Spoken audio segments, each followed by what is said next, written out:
Welcome to another episode of the TrustLeader Podcast. I am thrilled to have with me today Anu Kinhal. He is coming to us from sunny New York City in his skyscraper office. Looks like it's a beautiful view there. And I'm thrilled that you're here with me because you actually just helped me trademark lead with trust and the phrase trust leader. And there was so much I learned, and I thought it would be helpful for everyone else to learn from you as well. Welcome to the show. Thank you for having me, Hannah. Really appreciate it, and just excited to have a conversation with you today. Awesome. So you are a IP, so intellectual property attorney. You're based out of New York, and you just started opening, or you have been your own firm since February 2024, I think. And before that, you were at IBM and a whole bunch of other places. Can you give us a little bit of background as to who you are and what makes being an IP attorney so exciting?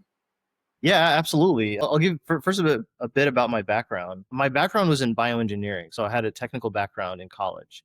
And I was looking to obviously figure out, like everyone does, what's the next step? What do I do with it? And one of the options was, research or academia. And that wasn't very interesting to me. I wanted to do something a little bit more practical, a little bit more, business oriented. So I had a chance to talk to various people, including law professors, on what the next step would be. A few of them recommended, well, what about intellectual property law? You already have the technical background. This might be a natural next step for you. And the more I considered, the more intriguing it became. So I took their advice seriously, applied to law school. And, in my second year of law school, I took a lot of intellectual property courses and patent law courses and just really enjoyed them. And when I was in law school, I worked with various startups and we helped them with all aspects of their intellectual property to make sure their company was able to run off the ground with the limited resources a startup has. You want to be able to make sure they get all the help they need. And for them, they got great advice from us. For us, we got great experience, advising them. And so I took that experience, and then I got my first job at IBM after law school, working in-house in their patent group. So I worked very closely with their inventors for a long time, drafting and prosecuting patents, and really learning a lot about inventions, what the inventive process looks like. And that was interesting for some time. However, I felt towards the end of my time there, about 7 years in, that I wasn't doing more with IP. I felt like I was kind of boxed into one area. So that was one of the turning points in my career when I decided, I think for me, the next logical step is start my own firm and be able to help companies of all sizes with all aspects of their intellectual property. So that's exactly what I did. That's how Kinhal Law was born. Now we help startups, small businesses across all industries protect not just their patents, but also help them with their brand identity and make sure that any creative works that they create stays theirs. Because one thing I've learned is whenever you come up with something that makes money and it looks good, other people want it too. So you want to make sure that it all of the hard work that you created stays your hard work. So that's really what we help people do every day. And that's what we're going to dive into today, how you're going to protect your hard work. And I'm very excited that you multiple times mentioned the word help, because that was my experience that I really had with you. I really felt like you were helping me along the way, and you've been such a great help.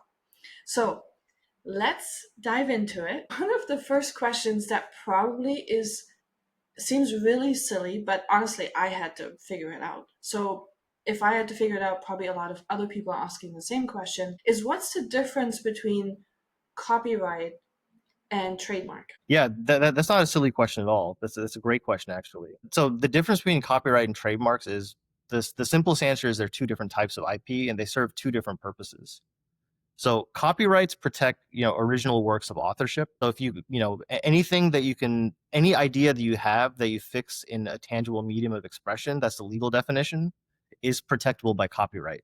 So if you're an author and you write a book, if you're, like an artist and you create any kind of work, musician creating music, things along those lines, any kind of creative work that you produce and express, that's protected by copyright. What trademarks protect is your brand identity. So they serve as a source identifier in the market. So if you use a name to sell a certain good or service and people associate that name with that good or service and the quality that it produces, then trademark rights protect that. So then someone else can't come in and start opening up shop with the same name and then confuse others thinking, okay, this other's name is similar to the name that I know and love. It must be the same thing. Maybe the quality is the same too.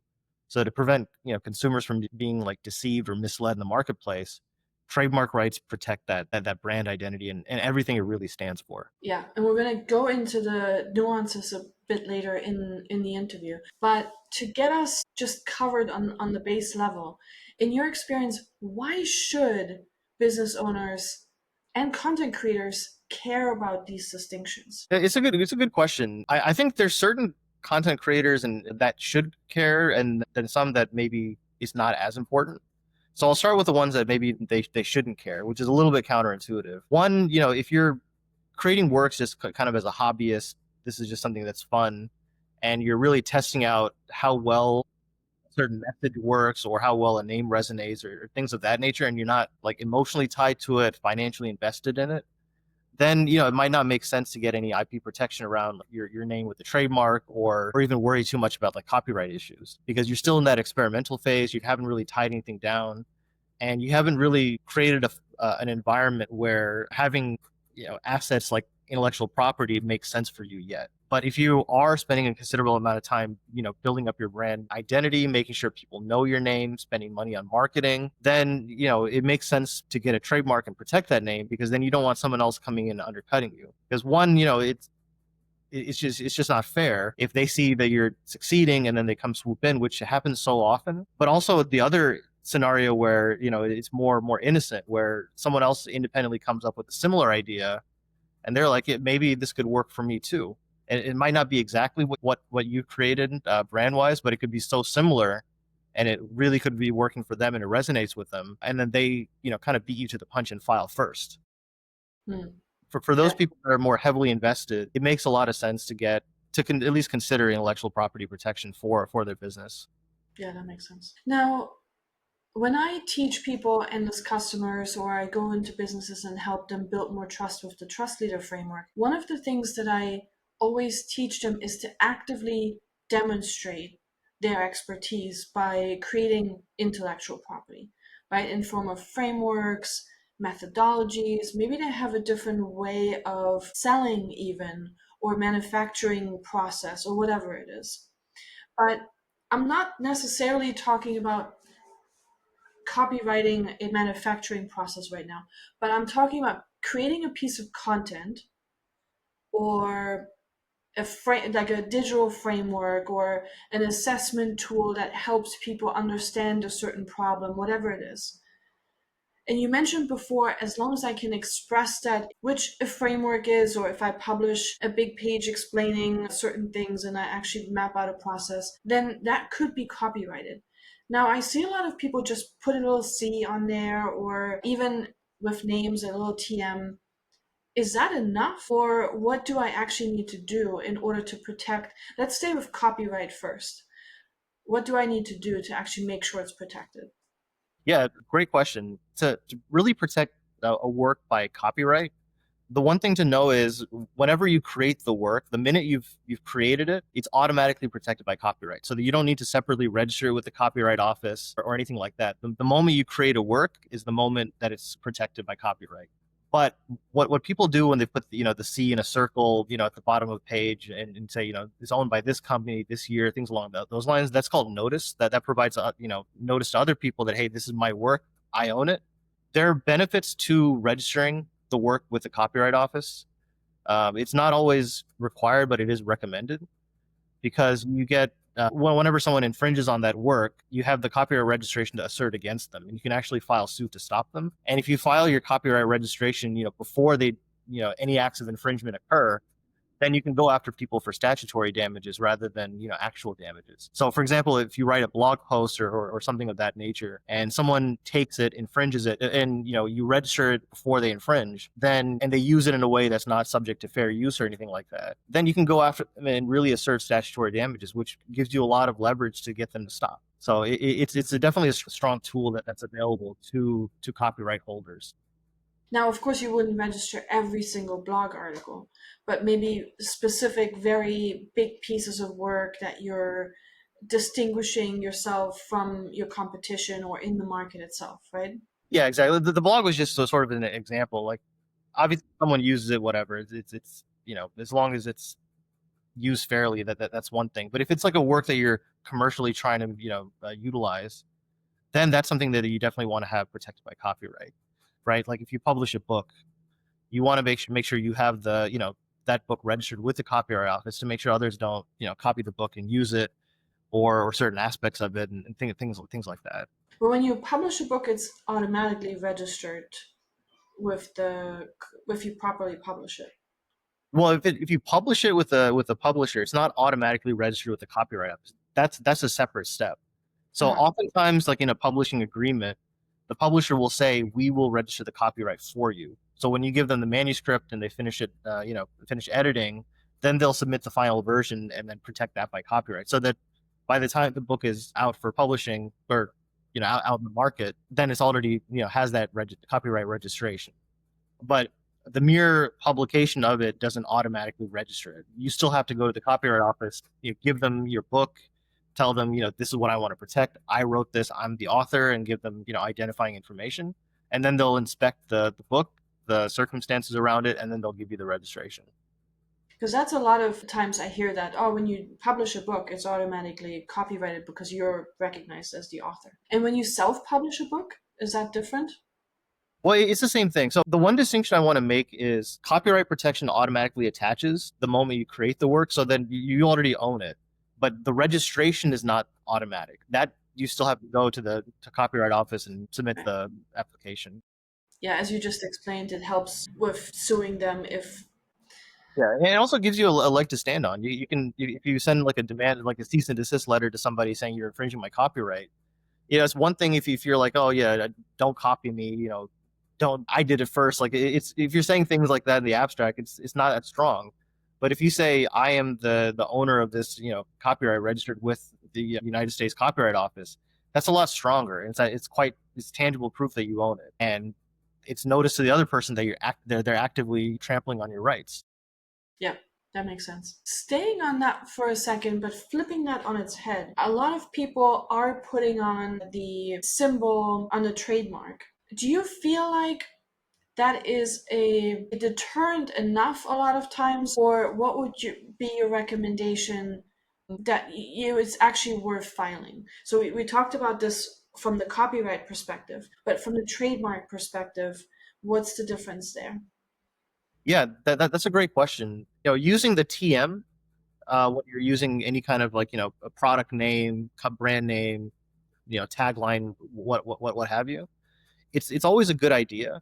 Trademark, as we discussed before, trademarks and copyrights operate a little bit differently, right? So trademarks work as a source identifier for goods or services. So it ties a name to a product or service in the consumer's mind. So when you use a TM, you're basically telling people, hey, this is a trademark name. This is the brand. This is that's selling X, Y, and Z. Anytime you're trying to create that brand identity, I always tell people before if you're not registering the name, at least put people out on notice and put the TM next to the brand name. I think even when we kind of talked, I think I explained the difference between the TM and the R symbol. So the TM denotes like common law rights, that you haven't registered the trademark with the trademark with the USPTO, but you intend to use that name in commerce, want to sell a good or service with it. When you register the trademark with the trademark, with the USPTO, then you get to use the R with the circle. So that's the perk of registering. And the real difference between the two is common law rights versus federal rights.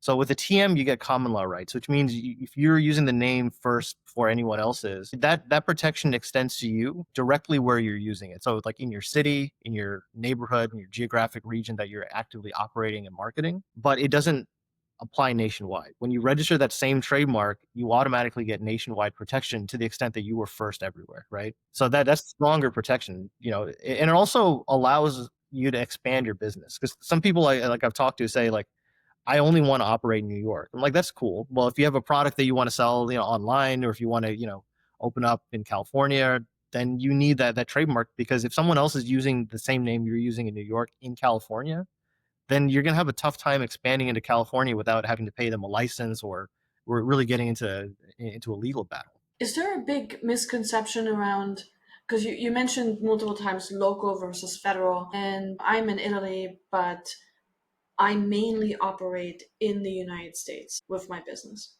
Now, some other people might have similar scenarios where they maybe even the other way around, right? They're a US citizen working out of New York, but they work with companies in Europe, let's say. Does it make sense to register in every single country that you're in, or do you recommend usually to operate or to trademark in the main region that you're operating in? Yeah, so I always recommend registering your trademark wherever you are currently engaging in commerce. So if that includes multiple countries, then you should look into filing in multiple countries. But the main thing with trademark rights is, at least in the United States, you gain those rights by engaging, in commerce. So if you're not really selling a name, or really not selling any goods or services under a brand name, then you don't really have trademark rights, even if you just, register. You have to have, you know, like a bona fide intent to use it if you're not using it already. But if you have no intent to use it and you're just like, I'm going to park on the name and kind of claim it, that's not allowed. Now, if I'm already in the process of developing a framework, or maybe I've just developed a framework or a methodology or a maturity model or some sort of IP that really makes me different from my competition, when is a good time to think about either copywriting or trademarking that thing that I did? Okay, so when you're creating like a methodology, like if you have like a coaching framework that you want to use, copyright really wouldn't be the way to protect the methodology. It protects just the expression of that idea, not the idea itself. So if you express it in a particular way, then copyright prevents your competitors from literally just copy pasting what you have. So they have to like innovate around the messaging you've created and the presentation that you've created to be able to do the same thing. But what it doesn't prevent them from doing is still being able to generally offer steps A, B, and C as part of the method. They just have to show it as kind of being their own thing. I read somewhere, maybe that's wrong, but I read somewhere as long as you change 20%. Is that is that does my memory serve me right?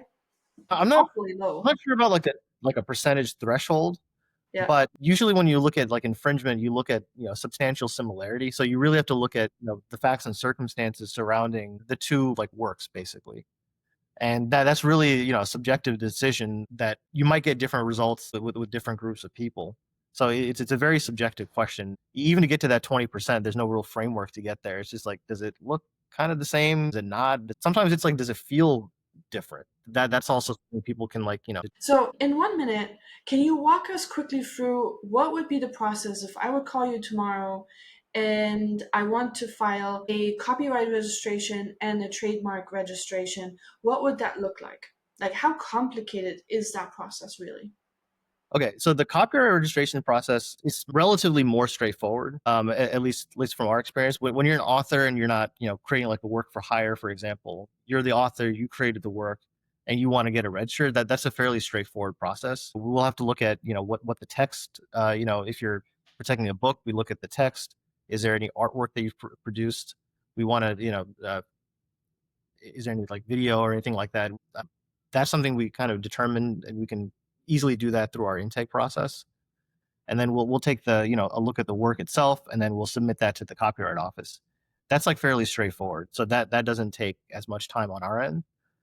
For trademark registrations, it's a little bit more involved because one, you need to make sure that the name is available to use. That's the biggest thing. So we want to do a clearance search, which includes looking through the entire USPTO database, doing a full online search, looking at state trademark registries and things of that nature to make sure that no one else is using that name, because you don't want issues if if a name pops up, if it's too similar.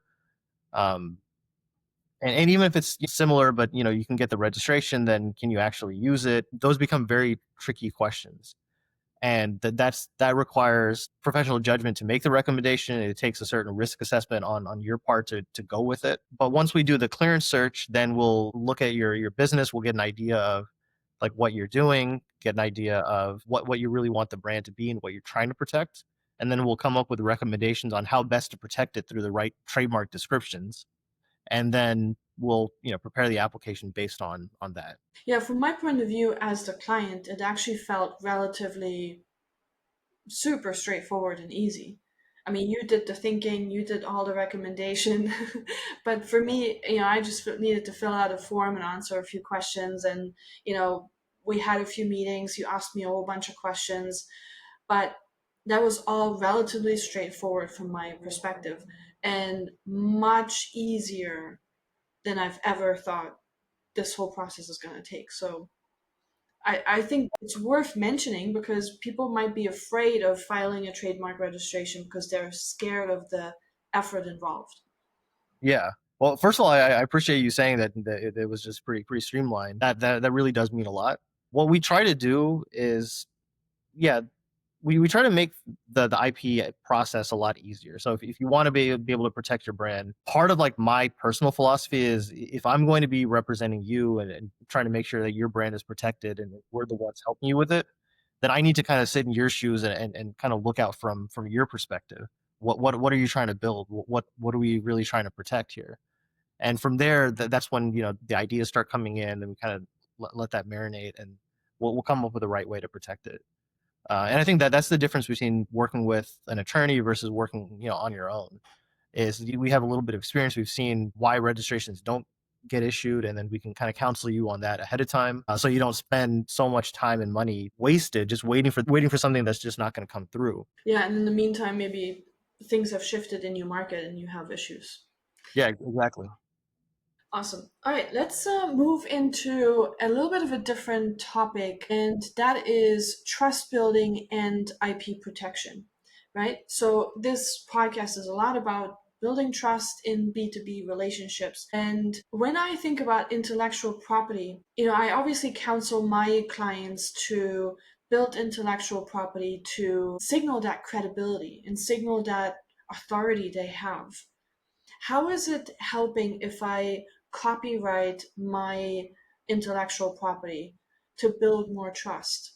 Does it give it more authority? Does it give it more credibility? I would say it does. One thing I've seen, advising startups over the last few years, is the companies that have IP protection are the ones that get funded, because investors like to see that their money isn't being thrown away into something that's easily copyable, right? It's something that can easily be copied. So from that standpoint alone, it builds trust, because it makes sure that investment dollars don't get wasted. They're going to something that's backed by something. And when you mention, is it trust building? The main reason I would say yes is because it shows that you have faith in yourself and what you're creating. Because you created something, and you said, look, this is mine and it's real.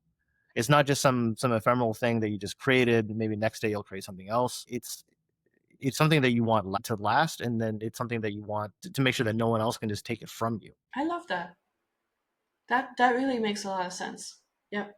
Yeah. Okay. But there's also like a psychology element, right, at play with buyers that if something is branded or protected, as you just said, it just seems more legitimate. It seems more real because that person has put in the work and has put in the effort.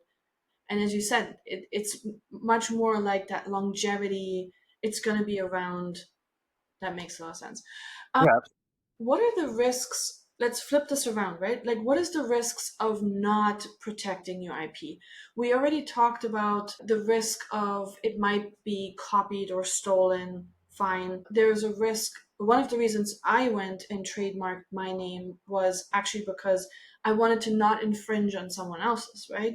And by trademarking it, I carve out my little niche and I'm making sure I'm not actually actively, by accident, maybe even infringing on someone else. So, are there any other risks you can think of not protecting my IP? One risk is, if you're building a company that has intellectual property assets that could have been protected, but you chose not to protect it. The risk is you're lowering the valuation of your company, because Mhm. when people do a valuation of a company, they look, you know, to all of the assets that it owns. And if it doesn't own the IP that it really should have owned, it doesn't get that extra little bit of funding. So that is also a risk, that if you don't protect your IP, you're literally leaving money on the table. Yeah. But there's also like this element of market distinction, Yeah. right? You're kind of losing, you could have made yourself more special and distinct across your competitors by protecting your IP. Okay. Okay. Let's say I have copyrighted an asset or I trademarked my name. How do I now go about to publicly announce it or put it into the market? Is there something that I need to do that I should be doing? Or should I just put my TM or my R on it or my C on it and be done with it? Yeah, I think what you're talking about is putting people on notice that it is protected. Is that right? Yeah, yeah, essentially. Okay, yeah. For that, so if you have your trademark registered, use the R symbol. Like make sure that's like well known because it's not mandatory that you use it, but if you're using the R symbol and everyone knows it, then if and when they copy it, then or infringe on it, then they can say, look, you're doing this on purpose. You're willfully infringing, and sometimes that can lead to triple the damages that you otherwise would have received. So you always want to put people on notice by just using the symbols that are created for those rights. So the R symbol for trademarks, whether you choose to copyright, register your copyright with the Copyright Office, you can always use the C with the circle as well. So really use it consistently everywhere. Use it consistently everywhere, yeah. Okay. But Not doing that beyond yet. that, there's I'm not no. self. Well, what was that? I'm saying note to self, not doing that yet because I always find it a bit weird to put the TM and because we're still waiting for the actual registration. So note to self, have to keep doing that. Yeah, the TM is essential because another thing is when you're using like you're trying to get your trademark registered. One thing that we have to do is submit a specimen of use to the trademark office. One great way of showing the trademark office, the USPTO, that you're actually using this name in commerce is to have that TM. So when they see the TM, they're going to think, okay, you're using it exactly how you are requesting for on the registration. More likely to give that to you. So flipping that around, is it then my job as well to ensure that everyone who's writing my name, my trademark name in an article or somewhere else in a published whatever, that they are TMing it as well? I would say no, because if they're if there are articles that are being written and they're using your name, you can always like maybe request that they use the R symbol, but it's not something that's typically done. Okay. It doesn't make a difference really. Right, because if they're just talking about the name itself in an article in a very descriptive way, they're not using that name in commerce, right? They're not using it to sell a goods or service or make an association. They're just like using the name just to talk about it, Okay. right? If Makes you think sense. about it this way, like anytime you go to like a like a well-known restaurant or something like that has that trademark protection, you're not going to write, I went to this restaurant with the R. You just say, I just went to the restaurant. So Yeah. it's kind of like that. Yeah. Makes sense. Okay. What are some common misconceptions that business owners have that you've encountered that we once and for all can put to bed here? One thing is, well, with respect to trademarks, I would say people think that when they file their business entity as an LLC, they think that name is protected. That's like the biggest misconception I've seen. People are like, why do I need a trademark? I already have an LLC. Well, the LLC, is the business structure. It protects the business entity as its own unit, but it doesn't protect the name as a trademarkable name. That's something you still have to register with the trademark office to get. Interesting. Okay. Another misconception I would say, like in the startup space, is when you have multiple people creating IP for a company, not having the right IP assignment clauses in your operating agreements, in your founders agreements, et cetera, is very problematic because sometimes, founders have disputes, employees and founders have disputes, people leave the company. And then there's all this cloud of ambiguity as to who owns what. Did I create this work when I was at the company? Did I create it in my spare time? Did I create it before the company technically? Like what aspect of it did I create before? What aspect did I create when I'm at the company? If there's a clear IP assignment clause that says anything that you create and really define it belongs to the company, then if a founder leaves, if an employee leaves, there's really no issue about what they can or can't take.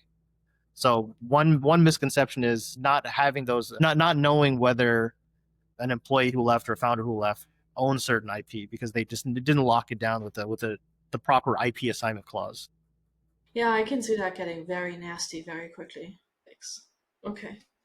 All right. So if anyone is listening and they have something they're really proud of and they want to register, or they want to go about actually trademarking a name, how, and they would love to come and talk to you, how would they go about to get in touch with you? The easiest way is to go to my website. If you go to kinhallaw.com, you can click there's several buttons all over the site where you can book a free consult. You can pick a time that's convenient for you, and then we can have a call. That's like the easiest way to get in touch. Awesome. And for anyone listening, I'm not getting paid for this, I swear. But that consultation literally felt like you're just trying to help. It was not, I was a bit, I mean, you came recommended for my brother in law. So, we know each other from personal connections and I trusted you.